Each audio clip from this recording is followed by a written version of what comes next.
अस्सलाम वालेकुम तमाम देखने वालों को। मैं हूं इरफान हैदर।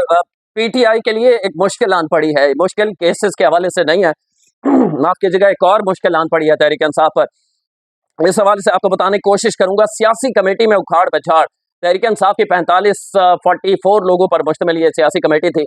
बहुत सारे लोगों को निकाल दिया गया, 23 रुकनी कमेटी बनाई गई।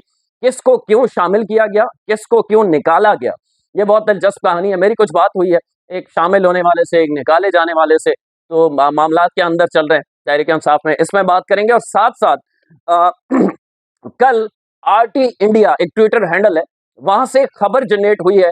तुर्कमानिस्तान का अश्क एक शहर है, वहां पे वजीर आजम शहबाज शरीफ मौजूद हैं, एक तकरीब थी उनकी। वहां सदर प्यूटन मौजूद थे, रूसी सदर, और तुर्किया के सदर तैयब उर्दबान भी वहां मौजूद थे। हुआ क्या है, कैसे खबर चलाई गई, फिर माफी क्यों मांगी गई, ये सारा मामला क्या है, इसमें हकीकत क्या है, आपको बताने की कोशिश करूंगा। चैनल को सब्सक्राइब करना ना भूला करें, क्योंकि बहुत सारी खबरें जो सोशल मीडिया पे चल रही होती हैं, उसमें कौन सी खबर दुरुस्त है और कौन सा प्रोपागेंडा जनरेट किया गया है, अपनी वीडियो में ये भी कोशिश करता हूं मैं आपको बताने की। ये सिर्फ मेरे पास ही आपको मिलेगा, बाकी प्रोपागेंडा हर जमात का, हर साफी अपनी जमात, पसंदीदा जमात का प्रोपागेंडा को फॉलो कर रहा होता है। मेरी वीडियोस में आपको कोशिश होती है कि ये ना मिले, तो इसी से शुरू कर लेते हैं। पहली आरटी इंडिया, इन्होंने कल खबर चलाई, मैं आपको बता चुका हूं, तुर्कमानिस्तान में। अब जब वहां पे बुलाया गया था वजीर आजम शहबाज शरीफ को, रूसी सदर प्यूटन को, और इसके अलावा तुर्किया के सदर तैयब उर्दवान को, तो अब वन ऑन वन मुलाकात होनी थी प्यूटन की और शहबाज शरीफ की। एक वीडियो चलाई गई जिसमें शहबाज शरीफ बैठे हैं, साथ अता तारड़ साहब भी बैठे हैं, दीगर लोग भी बैठे हैं पाकिस्तानी, और वो तुर्किया रशियन सदर का इंतजार कर रहे हैं। और आरटी इंडिया ने खबर चलाई कि शहबाज शरीफ को 40 मिनट तक इंतजार करवाया गया। अच्छा, उन्होंने साथ साथ आपको स्क्रीनशॉट दिखाता जाऊंगा, उन्होंने इसके बाद इस खबर को डिलीट कर दिया और इसमें माफी मांग ली कि हमारी ये मिस कैलकुलेशन थी, ऐसा नहीं है कि शहबाज शरीफ को वहां 40 मिनट इंतजार करना पड़ा है। लेकिन ये एक तरीक़ाकार होता है, एक छोटे अकाउंट से, अगर आप अकाउंट देखेंगे ना, आरटी इंडिया का वो 70-75 हजार फॉलोअर है, इतने बड़े चैनल का इतना छोटा सा अकाउंट नहीं होता उसकी फॉलोइंग, इसका मतलब है कि वो फेक अकाउंट है।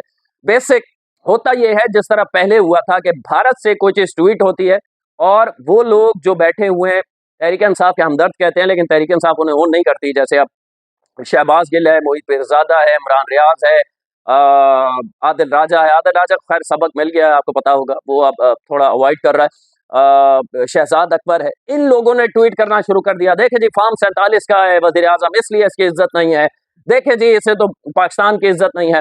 असल में ये प्रोपागेंडा झूठ वहां करवाया गया ट्वीट। अब उनको क्या लगा, उनको ये लगा आरटी इंडिया को कि ठीक है, पाकिस्तान के खिलाफ तो हम झूठ बोल लेंगे, लेकिन रशिया का सदर भी इस सारे मामले में इन्वॉल्व है ना, उनके खिलाफ झूठ बोलेंगे तो हम फंस जाएंगे, जाहिर है वो डेफेमेशन और केसेस और वो सारा कुछ हो जाएगा। तो आरटी इंडिया ने उस अपनी पोस्ट को डिलीट कर दिया, लेकिन उसके ये जो ट्रोल्स हैं इन्होंने स्क्रीनशॉट ले लिए थे, उन्होंने डिलीट कर दिया। और डिलीट करने के बाद उन्होंने अपोलोजाइज भी कर लिया और कहा कि ये हमारी मिस कैलकुलेशन थी, हम खबर को गलत रंग में हमने पेश किया। अब हुआ ये है कि बीबीसी ने कहा है कि आरटी इंडिया से, बीबीसी उर्दू पे रिपोर्ट पड़ी हुई, आप जाके देख लें, उन्होंने कहा है कि हमने आरटी इंडिया से जाके राब्ता करने की कोशिश की, राब्ता किया कि आपने क्यों चलाया, तो उन्होंने कहा यह हमारी मिस्टेक थी, टेक्निकल मिस्टेक थी, ऐसा नहीं है कि शहबाज शरीफ को 40 मिनट इंतजार करना पड़ा। लेकिन शहजाद अकबर, शहबाज गिल, मोहित पीरजादा और ये जितने अकाउंट्स हैं, इनसे प्रोपागेंडा शुरू हो गया और बहुत सारे मेरे जानने वाले में से अजीज व अकारिब इसको शेयर कर रहे हैं, जो पीटीआई को, जाहिर है आपको जो जमात पसंद है, अगर उसके हक में और उसके मुखालिफिन के खिलाफ झूठ बोला जा रहा है तो उसे तो शेयर ना करें। जो सच है अपनी जमात में, जमात के लिए, उसके हक में, वो बोले ना। अब झूठ का सहारा क्यों लेते हैं? मुझे सबसे ज्यादा जो तहरीक इंसाफ वालों को ये वीडियो बहुत बुरी लगेगी। तहरीक इंसाफ को मैं कहता हूं कि अगर आपका ये दावा है कि आप पाकिस्तान के सबसे बड़ी जमात हैं, सबसे लायक जमात हैं, सबसे ईमानदार जमात हैं, सब कुछ है, तो फिर आपको झूठ के सहारे की जरूरत क्यों पड़ती है? बार बार मैं कहता हूं, क्योंकि यहां मामला शहबाज शरीफ का नहीं है कि उससे आप इख्तलाफ करें, उसके खिलाफ झूठा प्रोपागेंडा कुछ भी कर लें ताकि आप अपने मुखालिफिन को बुरे। यहां पाकिस्तान का मामला है, शहबाज शरीफ नहीं था, वजीर आजम पाकिस्तान था जिसके खिलाफ झूठ बोला गया। लेकिन उस झूठ पर प्रोपागेंडा प्रोपागेंडा प्रोपागेंडा, तो ये तकरीबन झूठ था। जिसने ये खबर जहां से क्रिएट हुई, उन्होंने कहा कि हमसे टेक्निकली मिस्टेक हुई है, हम जो 40 मिनट और आदादो शुमार दिया, ऐसा था ही नहीं। शहबाज शरीफ को वहां इंतजार नहीं करना पड़ा। अच्छा, दूसरी एक खबर आ जाए जी, वो तहरीक इंसाफ के हवाले से है। जाहिर है बदकिस्मती ये है कि सारी खबरें एक जमात के हवाले से हैं, बाकी कोई हमारे पास कोई इतनी खास खबर नहीं होती। अब लोग सुनना यही चाहते हैं, या तहरीक इंसाफ के एंटी सुनना चाहते हैं या प्रो सुनना चाहते हैं, इसके अलावा लोग बात नहीं सुनना चाहते।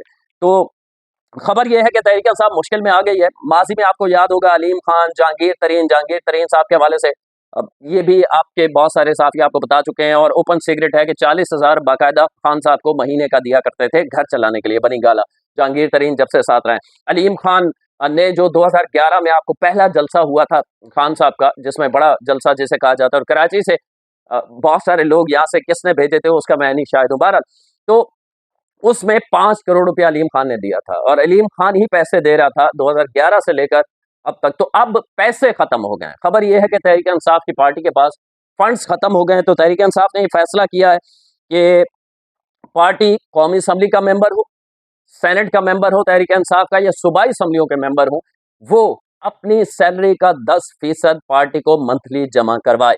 ये ऑर्डर जारी कर दिए गए हैं पार्टी रहनुमाओं को, और अगर कोई 10% नहीं तो 50,000 कैश जो है वो जमा कराए। इस वक्त पार्टी के पास फंड नहीं है, क्योंकि पार्टी की सारी एटीएम जो है, एटीएम मशीनें, कहा जाता था ना जहांगीर खान एटीएम है, अलीम खान एटीएम है, उन्होंने पार्टी को छोड़ दिया, और हो सकता है अब वो किसी और की एटीएम हो, वही माजी में मुस्तकबिल में माफ कीजिएगा जाके पता चलेगा।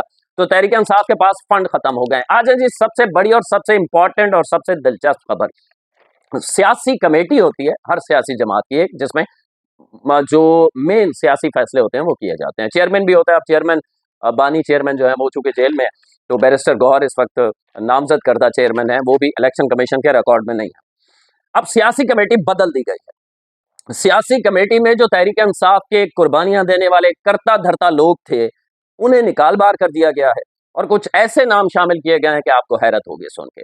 सियासी कमेटी बदल दी गई। अब मेरी कुछ बात भी हुई है कुछ लोगों से, मैं जाहिर है नाम नहीं जाहिर कर सकता, लेकिन उन्होंने कहा है कि नहीं नहीं ऐसी बात नहीं है। नहीं, एक आदमी ने कहा है कि हाँ आपस में मसाइल चल रहे हैं। असल में हो ये रहा है कि तहरीक इंसाफ को इस वक्त चला रही है अलीमा खान। कहा तो ये जाता है ना सियासत से कोई ताल्लुक नहीं है, लेकिन अलीमा खान जो सलमान अकरम राजा को कहती हैं, और सलमान अकरम राजा उनकी पर्ची हैं, जिसकी वजह से सेक्रेटरी जनरल तहरीक इंसाफ बने हुए। अलीमा खान जो कहती है सारी पार्टी को वो मानना पड़ता है।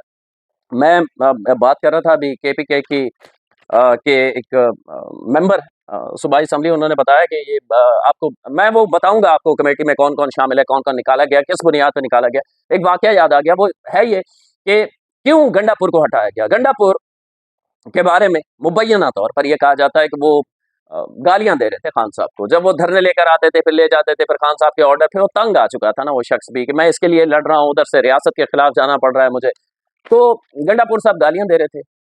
गंडापुर साहब की वीडियो किसी ने बना ली, वो वीडियो सुहेला अफरीदी को भेजी गई। सुहेला अफरीदी ने मरियम भट्टू को भेजी, बुशरा बीबी की बहन। उन्होंने किसी तरह बुशरा बीबी तक वो पहुंचाई, और बुशरा बीबी ने खान साहब तक को पहुंचाई और दिखाई, और फिर खान साहब ने गंडापुर साहब तो आडी छुट्टी थे सुहेला अफरीदी। ये सारा मामला है इसके पीछे।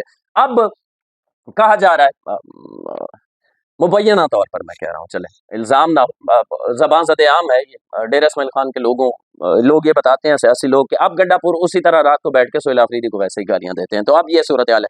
अच्छा, जो लोग कमेटी में शामिल किए गए हैं 23 रुकनी, पहले तकरीबन 46 ये नंबर था सियासी कमेटी का, अब 23 लोग हैं जो शामिल किए गए। बैरिस्टर गौहर चेयरमैन है, सलमान अकरम राजा, फिरदौस शमीम नकवी, शेख वकास, सुहेल अफरीदी, महमूद खान अचकजई, जी हाँ महमूद खान अचकजई, मैं आगे चल के बताता हूँ आपको, उमर अयूब, शिबली फराज, मोइन कुरैशी भी शामिल है, राजा नासिर अब्बास मजलिस वादत उल मुस्लिमीन वाले, पंजाब से मलिक अहमद खान भुच्चर, और ये सज्जाद बरकी हैं, ओवरसीज चैप्टर के सज्जाद बरकी। इसके बाद आलिया हमजा हैं, जुनेद अकबर हैं, अलीम आदिल शेख हैं, सिंध वाले सदर जो हैं, दाऊद काकड़ हैं, आज़ाद कश्मीर से अब्दुल कयूम न्याजी, ये वही अब्दुल कयूम न्याजी जो बुशरा ने ऐन से नाम की वजह से इन्हें बुशरा बीबी कहने पर खान साहब ने वज़ीर आज़म भी बनवाया था। अब जिनको निकाला गया है, ये बहुत दिलचस्प स्टोरी है। निकाला गया है जिनको आपको बताता हूँ, आरिफ अलवी, ये फाउंडर मेंबर है तहरीक इंसाफ का, सियासी कमेटी से निकाल बाहर कर दिया गया। अली अमीन गंडापुर, अभी उसकी कहानी सुनाई ना, उसे भी बाहर कर दिया गया। वैसे अली अमीन गंडापुर कुछ गुल खिलाने वाले हैं अगले 1-2 महीने में, खबर है इस हवाले से, वो मैं आपको बाद में बताऊंगा। अमजद खान न्याजी, वजीर इमरान खान की तर्जुमानी करते हैं अमजद खान न्याजी, मियां वाली से ताल्लुक है और बहुत क्लोज खान साहब के हैं। इन्हें भी सियासी कमेटी से निकाल दिया गया। अली जफर, सेनेटर अली जफर एक बड़ा नाम है, कानूनदान है तहरीक इंसाफ के। आजम स्वाति, जिन्होंने क्या कुछ नहीं बर्दाश्त किया इस तहरीक इंसाफ के लिए। अली मोहम्मद खान, ओन अब्बास बप्पी, शाह फरमान या गवर्नर साबिक, इन्हें भी निकाल दिया गया है। कासिम खान सूरी, जिन्होंने डेप्टी स्पीकर के सीट विदाउट इलेक्शन जीते एंजॉय की, पता है ना आपको ये पूरी स्टोरी। ये इलेक्शन कमीशन में इनके मुखालिफ जो हारे थे उन्होंने कहा था कि वोटों की दोबारा गिनती की जाए, इन्होंने स्टे ले लिया था अदालत से और वो स्टे चलता रहा और कासिम सूरी 4.25 साल मजे करते रहे। ये कासिम सूरी हारे हुए थे। खैर, जुल्फी बुखारी, जिन्होंने घड़ी के मामले में खान साहब को फंसाया, इनको भी निकाल दिया गया। सनाउल्ला मस्ती खेल साहब, मेरे इलाके से, अल्लाह उन्हें सलामत रखे, ये उनको भी सियासी कमेटी से बाहर कर दिया गया। अब सनाउल्ला मस्ती खेल, वो एनडीयू यूनिवर्सिटी वाला मामला याद है ना, खान साहब ने कहा था मेरी पार्टी के मीर जाफर मीर सादिक है, तो फिर समझ में आ रही है ना, तो इनको निकाल दिया गया। रऊफ हसन, जिनके चेहरे पे ब्लेड भी लगा, क्या कुछ इस सियासी जमात के लिए नहीं किया, उन्हें भी सियासी कमेटी से निकाल दिया गया। आतिफ खान को निकाल दिया गया है। शहबाज गिल को निकाल दिया। शहबाज गिल को तो पार्टी से ही निकाल दे, वो जितनी जग हसाई का बायस बन रहा है तहरीक इंसाफ के लिए और जितनी बेहूदगी वो करता है। अच्छा, इसके अलावा हाफिज फरत अब्बास हैं, मियाँ असलम इकबाल हैं और तैमूर सलीम झगड़ा है और उमर डार भी है। वही उमर डार जिनकी वालदा और ख्वाजा आसिफ के दरमियान इलेक्शन हुआ था। अब बहुत बड़े बड़े नाम निकाल दिए गए हैं और जो मेन पॉइंट है वो ये है कि अल्लामा राजा नासिर अब्बास का ताल्लुक है मजलिस वहदतुल मुस्लिमीन से, वो पीटीआई में नहीं है। महमूद खान अचकजई की अपनी जमात है, वो पीटीआई में नहीं है, लेकिन पीटीआई की सियासी कमेटी का हिस्सा बन गया है। जो पीटीआई के लिए कुर्बानियां देने वाले थे साइड पे, ये सारे फैसले कौन कर रहा है? ये अलीमा खान कर रहे हैं। और मेरा सियासत से कोई ताल्लुक नहीं है, ठीक है। जब अलीमा खान कुछ कहें, जब वो पाक भारत जंग चल रही हो और आपको बताएं कि भारत और ये नूरा कुश्ती है, भारत ने इनको थप्पड़ मारा है और ये दूसरा गाल कर देंगे, इनके औकात नहीं है, कुछ नहीं कर सकते, जब वो अपने ही मुल्क के खिलाफ इस तरह जहरीला प्रोपागेंडा करें, तो फिर तहरीक इंसाफ के लोग जब हमारे प्रोग्राम्स में, दीगर प्रोग्राम्स में जाते हैं, उनसे बात करते हैं, नहीं नहीं उनका सियासत से ताल्लुक है, वो तो एक बहन का बयान है। फैसले अलीमा खान करती है। अगली वीडियो तक के लिए अल्लाह।